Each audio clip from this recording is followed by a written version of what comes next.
1825 год.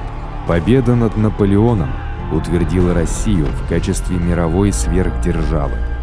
Но внутри России проникнутые оппозиционностью светские интеллектуалы и офицеры гвардии образовали ряд тайных обществ и готовили планы свержения самодержавия в России.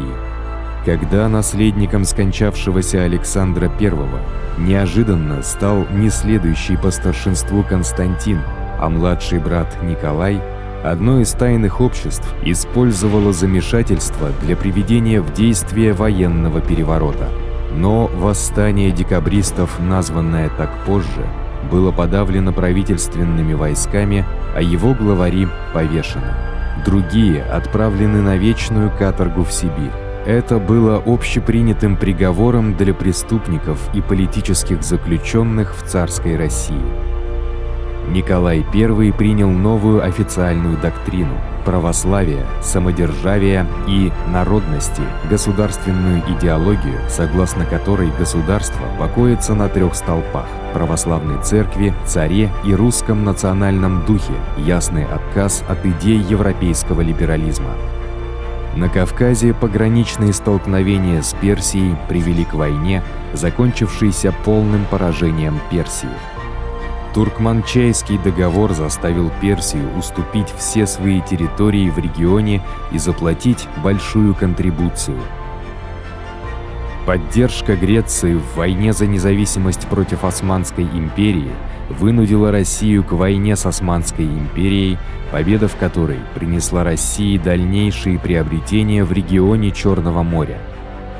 Польское восстание 1830 года во главе с молодыми офицерами было подавлено российскими войсками. В 1837 году величайший русский поэт Александр Пушкин был смертельно ранен на дуэли, скончавшись 2 дня спустя. Николай I посылает войска на подавление венгерского восстания против австрийского господства. Политика силового подавления революционных и либеральных выступлений в Европе принесла императору имя «Жандарма Европы». Была открыта первая в России крупная железная дорога, соединившая Петербург и Москву. Александр Герцен, ведущий интеллектуал и критик самодержавия в России, эмигрировал в Лондон, где продолжал призывать к реформам у себя на родине. Позже он получает славу отца русского социализма. Османская империя, по распространенному мнению, больной человек Европы, отреагировала на усилившиеся провокации России, объявив войну. Черноморский флот нанес сокрушительное поражение туркам в битве при Синопе. Англия и Франция, встревоженные российским продвижением на юг и угрозой захвата Константинополя, объявили войну России.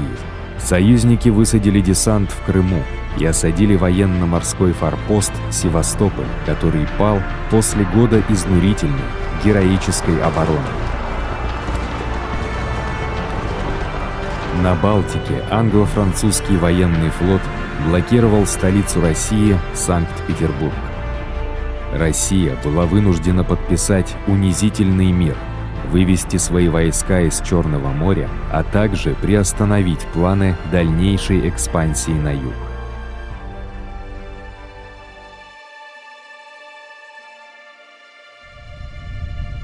Николаю I наследовал его сын Александр II.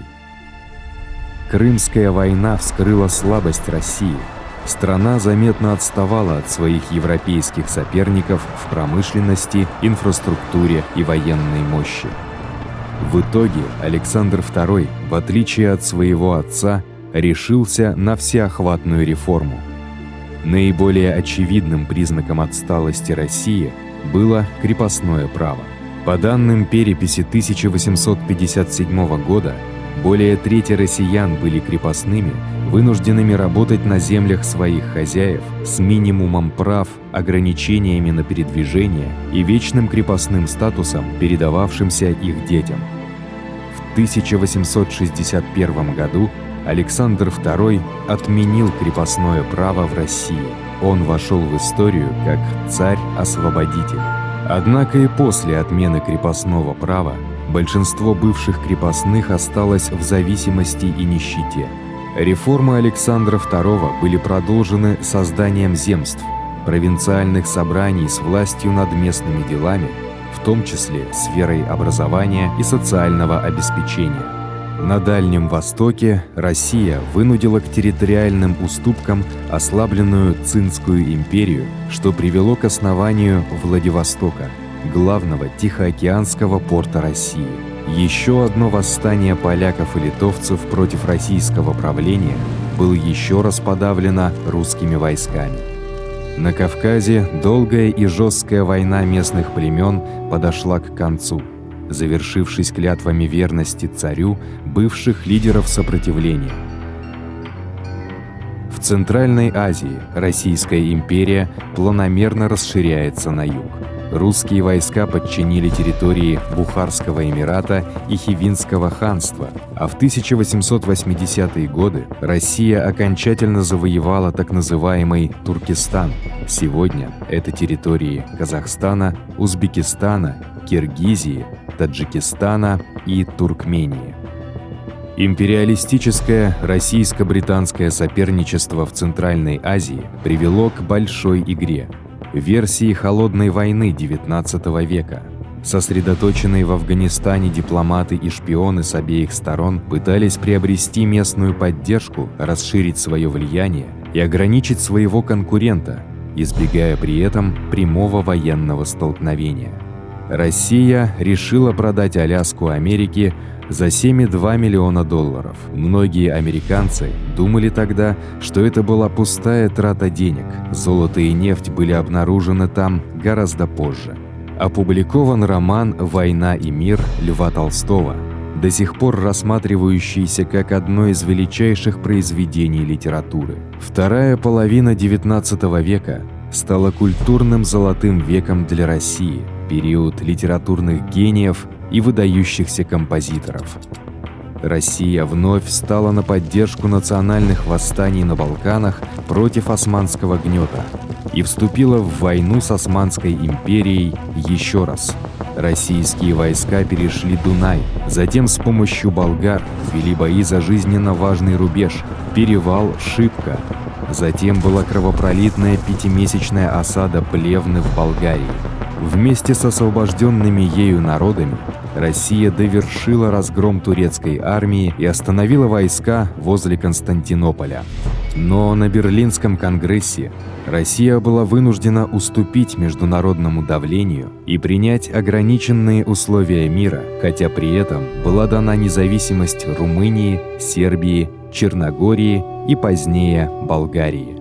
Между тем, в самой России множатся радикальные политические группировки, культивирующие недовольство ограниченными реформами Александра II. Было предпринято несколько неудачных попыток покушения на императора. В день, когда царь собирался утвердить начало конституционной реформы, он был убит в Петербурге бомбой, брошенной народовольцами, одной из первых в мире террористических групп. Этот невиданный акт насилия приведет лишь к новой эпохе репрессий. Спасибо за просмотр. У нас появилась группа ВКонтакте и Телеграм-канал. Ссылки будут в описании. Подписывайтесь, там мы будем выкладывать интересные материалы по истории, а также сообщать о выходе новых роликов. А если вам понравилось это видео, пожалуйста, подпишитесь на наш канал, поставьте лайк и обязательно поделитесь им со своими друзьями.